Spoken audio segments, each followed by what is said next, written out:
Hey everyone, welcome back to the Hot Wheels Garage. Today we are unboxing the Nissan Laurel 2000 SGX from the Japan Historics 2 series.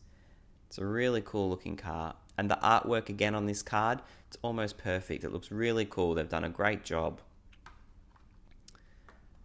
Yeah, and this car is again metal on metal, so you can feel the weight in it.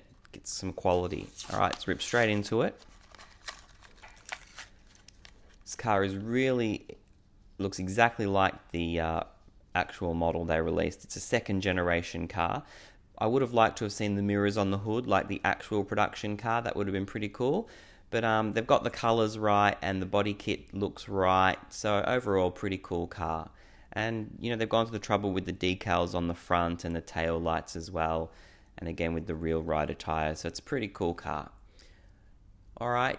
Don't forget, a big thumbs up, leave your comments below on this car, and most importantly, subscribe so you don't miss what's up next in the Hot Wheels Garage. Thanks everyone.